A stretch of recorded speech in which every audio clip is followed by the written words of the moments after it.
I'm married for 10 years, dated 3 before that, we have 2 kids. Her parents are divorced.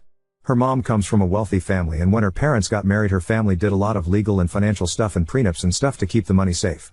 Growing up her mom was busy a lot and was the primary breadwinner. Her dad really was the one who raised her. He was the one who took her and picked her up from school, who helped her with her homework and went to her shows, plays, games, etc. When she was 12 it turned out her mom had been having an affair and it led to her parents divorcing. This is where her mom's family's money comes in. They were able to afford very good lawyers and her money had already been locked up tight, so she wound up with custody and he left the marriage with not very much to his name, and since he had spent so much time raising her, he had neglected his own career.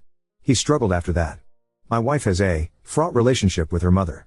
She never really forgave her mother for the affair, the divorce, and her destroying his life. Once she was a teenager she chose to move in with her dad. So that's a bit of background. She remained close to her dad to this day. He's been an active part of our lives and he spends a lot of time with our kids, who both love him, but he's been struggling. COVID was really hard for him because he really couldn't work. He fell behind on his bills and he's been struggling to catch up ever since. He's now about to be evicted. My wife wants him to move in with us. She says it's absolutely unacceptable to her for him to be homeless when we have a basement we can move him into. Thing is, the basement is my space. It's set up to be my retreat and she now wants to turn it into a bedroom for him. We've been arguing about this because she says she won't allow him to be homeless, and my point is he won't be homeless. He has a place he can go with his sister, but she lives on the other side of the country. My wife hates that idea. She says she wants him to be a part of her and our kids' lives and not on the other side of the country. He's not a bad guy, I don't hate him or anything, I just want some space for our family. My wife's position is that he is family, and he can help with the kids. She's accusing me of caring more about my man cave than the well-being of her father. That's an exaggeration. He isn't going to be homeless, he can move in with his sister. This argument is starting to become pretty ugly now, and she's threatening to take the kids and move out to find a place with him if I won't agree to let him move in here. I resent that threat. I'm starting to wonder if this is really a hill I should die on. On the other hand, I'm shocked and angry that my wife seems ready to throw away our whole marriage over this. My wife doesn't work on call in a high-pressure job as a surgeon like I do. She doesn't need a space to unwind after she loses a patient like I do. Husband, I haven't spoken to or seen my dad in 22 years. I could not care less if he was homeless, and I wouldn't piss on him if he was on fire. For all I know he could be homeless now and I'd just laugh and tell him he deserved it. I don't plan to see my father again until he's in his coffin. And I'll only go to his funeral and deliver a eulogy to remind everyone what a garbage person he is. Update 1. Just so everyone knows whose side you're all taking here. She's a spoiled rotten princess who grew up with a silver spoon in her mouth. Everything she has was given to her. Between my salary and the trust fund her grandparents left her, she doesn't need to work, but she does anyways and complains she needs her dad's help with the kids. I'm a surgeon and she's an interior designer. Which one of us contributes more to humanity? She's a shallow vapid woman who decorates houses while I'm saving lives. My husband, ND, is a surgeon. And according to him he's the most important person in the world. A god among men who casually determines life or death and is far too important to be bothered by the trivial concerns of us mere peons. Concerns like maybe you should spend some time with your fucking kids. But oh no. You see, he works so hard and has so much pressure that when he's home he has to be sequestered from the annoying sounds of our girls playing or being happy to see him. My dad has picked up the slack. He's been the one that's changed their diapers. I drop them off at school and go to work. Dad picks them up and stays with them till I get home. My dad was the one who taught them to ride a bike. My dad is the one who shows up to the plays and dance recitals. He's the one that helps with the homework. My dad is the one who dresses as Santa. My dad is the one who does the Easter egg hunts and the tea parties. My husband is far too important for any of that. And despite the fact that my husband has absolutely no interest in our kids, he is still pissed that the kids are closer to my dad than him. So my dad is now struggling financially. We have the means to help him. But my husband doesn't want to. He'd rather see my dad move to the other side of the country and removed from our kids' lives. I put my foot down and he goes on to Reddit to whine about it. Well, now I'm here too, dear. You want to whine about our marriage on Reddit? I can do it too. Wife, the kids love him. He's been a daily fixture in their lives since they were born. They know him better than they know their father. I'm not a stay-at-home parent. I also have a job. I'm also the only parent in this marriage. Everyone acts like I'm not working full-time too. But I still manage to make time for the kids. I get the kids up and dressed for school. My dad picks them up and stays with them until I get home. Kids get out at 3, I'm home by 6. My dad is there to pick the kids up and stays till I get home. Husband, ND, has no parts in this. Wife, I've heard this before but nothing ever changes. He complains and then tells me he has to go out of state to some medical conference and we'll talk about it later, and we never do. He just text messaged me now. I have surgery, we'll talk about this tonight. Yeah, he always has surgery when we need to talk about this. It's like clockwork. It never fails. Wife, everyone keeps acting like it's all his money. Well, it isn't. I work too, and my family helped us with the house and his medical school debt. I'm done. This isn't about the man cave or the space, and you know it. We have the money to help my dad. We have a 7-bedroom fucking house with a pool house and a movie theater. This isn't about space or money. This is about you being petty and jealous that the girls are closer to my dad than you. Get this through your thick fucking head. That's your fault. For 9 years everything else in your life has been more important than the girls. You work 70 hours a week, and when you're not at work you go golfing with the people you work with, or you're at a medical conference with the people you work with, or you're dragging me to some fundraiser with the people you work with. When you are at home you need to sequester yourself because the sound of my children playing annoys you. You seem to conveniently forget that they're your children too. You only seem to remember that part when I want to move my father in to help me with our girls. It's amazing how you can be so smart and so fucking stupid at the same time. You're upset the girls love dad more than you. And you're such a petty and small man that your solution is to ship him off out of their lives and break our girls' hearts. But you don't plan to actually be a part of their lives. You just want my dad gone. I won't fucking let you take him out of their lives.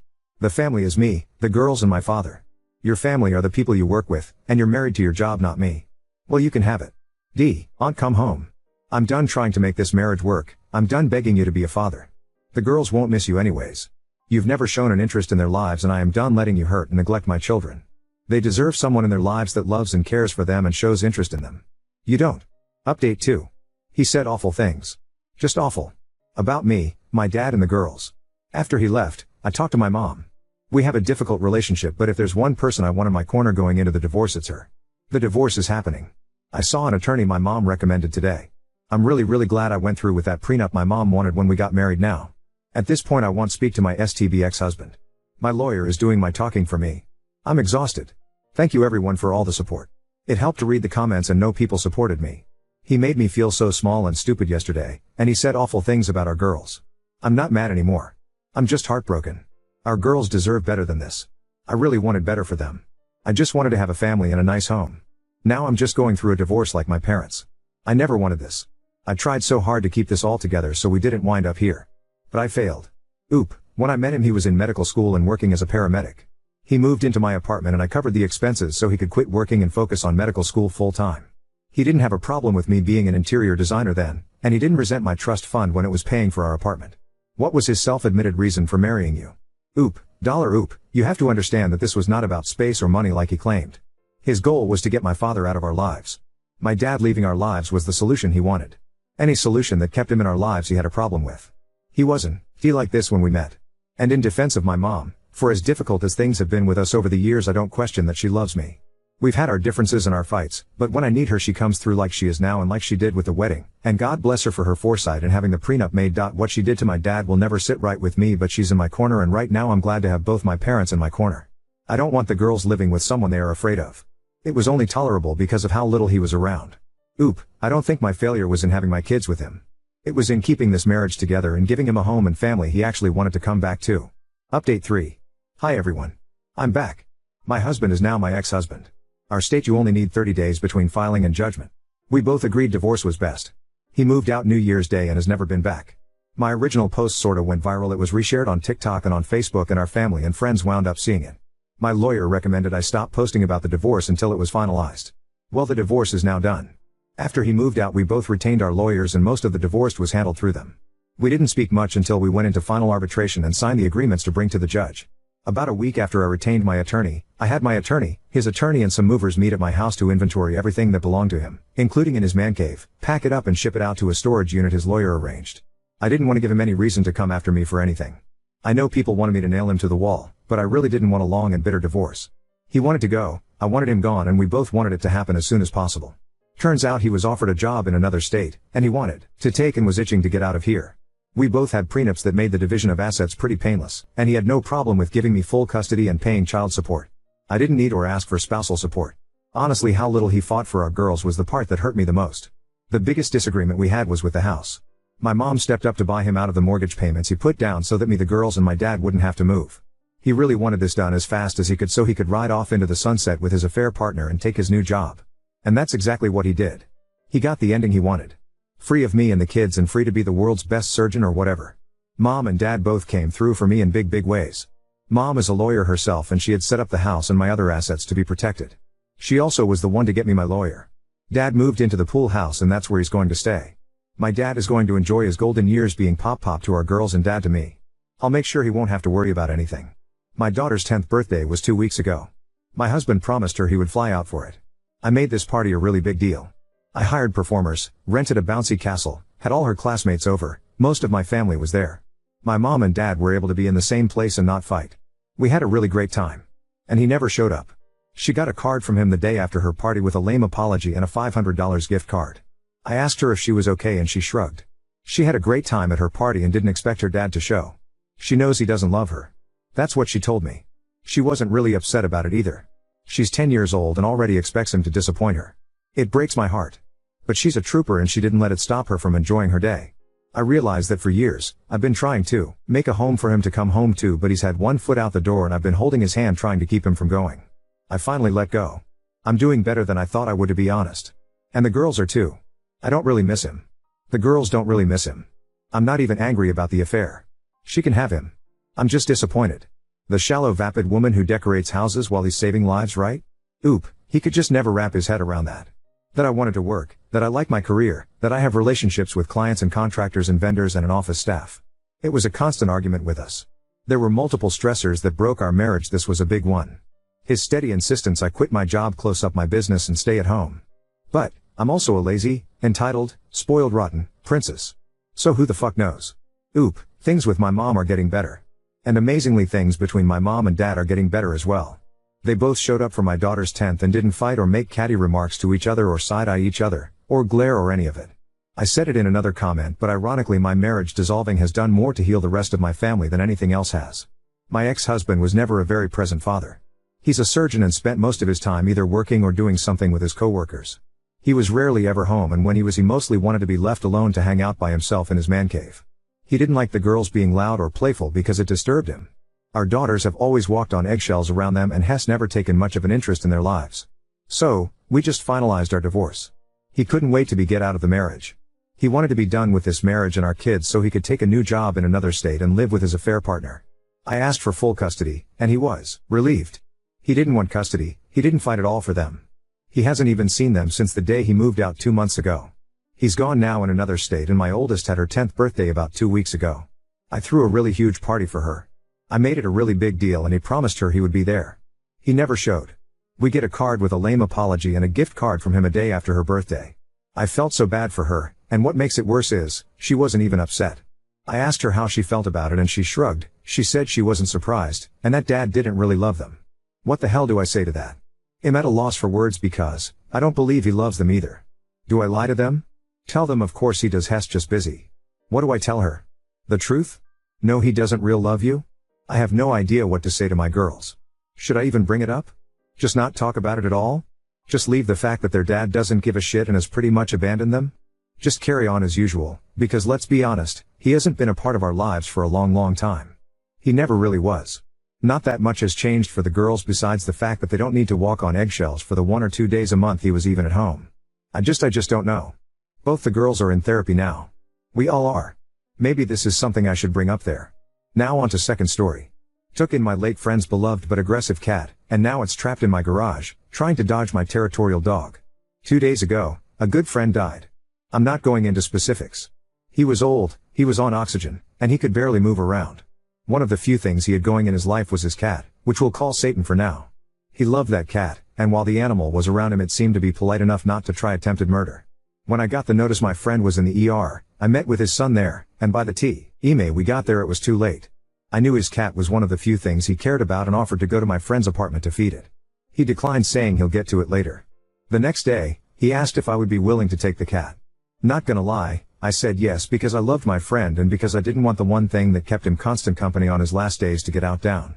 I went to my friend's apartment and tried to get the cat into a pet crate, and the animal fought so hard against me that it both broke the crate's door and shit itself.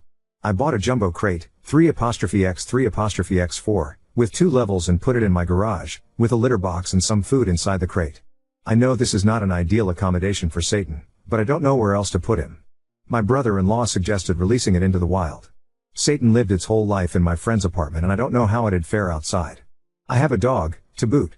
A very excitable, very curious, very old, very territorial Jack Russell/Rat Terrier mix. I see no way of letting Satan into the main side of the house without an accident occurring.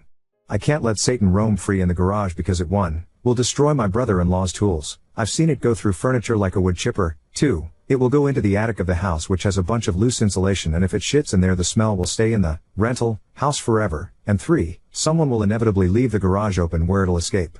I don't know what to do. Satan's been here less than a day and all I know from it is hissing and defensive shitting. Update 1. After 3 days of keeping Satan in the crate, I realized 2 things. 1, that if I was kidnapped by a random guy coming into my house and brought to a new place, then kept in a cage 24/7, I wouldn't be too friendly either. And 2, that I can't keep a cat in a cage indefinitely and just hope the situation magically improves somehow. Besides, I'm kind of tired of getting my hands fucked with every time I try to feed him. So my wife, the fucking trooper, she and I decided to make a big compromise and started sleeping in the living room, leaving the cat to be out of the cage completely in my room. The first 3 days, he would either run under my bed or into my closet and stare at me with wide eyes while making low guttural noises. On the 4th day, I decided I would start to talk to it, mainly out of frustration, and start explaining to Satan that although I get it, he needs to chill the fuck out. He seems incredibly confused by this. Eventually this seemed to work, and despite still not wanting to be touched, he stopped growling at me and signaling an imminent attack. That day I learned that cats understand tone like dogs. This talking to him continued throughout the week and drove Satan to come out of the closet or under the bed while I was in the room, but if I moved at all he'd hiss and dart back to cover. Eventually something changed at the start of the 2nd week and Satan started to get on the bed while I was in the room, which led into him getting on top of furniture while I was in the room. All throughout the ordeal I'm looking at cat body language videos to try and understand the animal. Also, I'm the only one feeding him and trying to get him to be okay with me being around while he eats. Somehow, one day I go into the room and, seeing him on the bed, I decide to plop down next to him to see if he'll attack me. He moves slowly, but doesn't attack. I look away from him, lean back and stay there for a while, pretending like this is not a terrible inconvenience for either of us. Satan obliged me and played along. Moving into the 3rd week, I can sit in the bed and lay next to Satan and he shows no signs of aggression, so I try my next move, putting one of my extremities right next to him.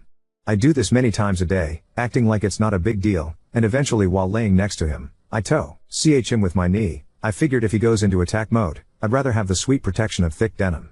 Satan immediately protests but doesn't move away, so midweek I try to touch him with my arm and to my surprise he's okay with that too.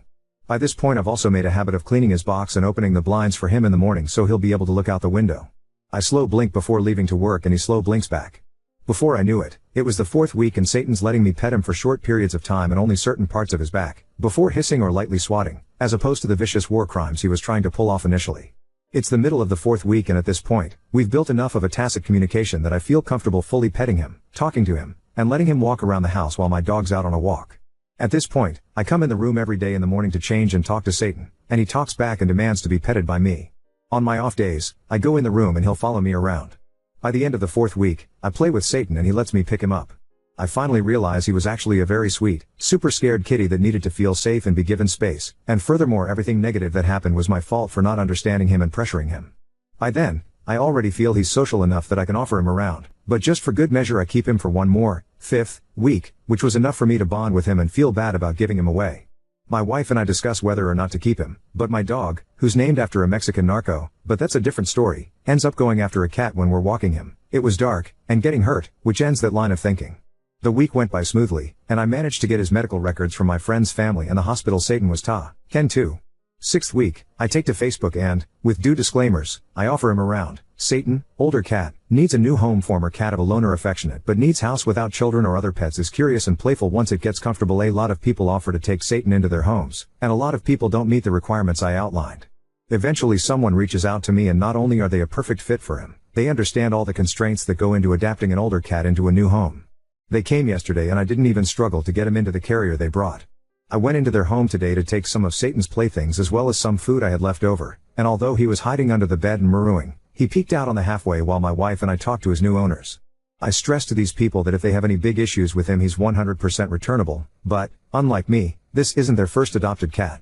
We promised to keep in touch, and I came back and cleaned up my room to sleep in it. One of my knuckles is fucked forever, and I will absolutely never have a cat ever again, but it was a great experience nonetheless. The fucking end, I hope.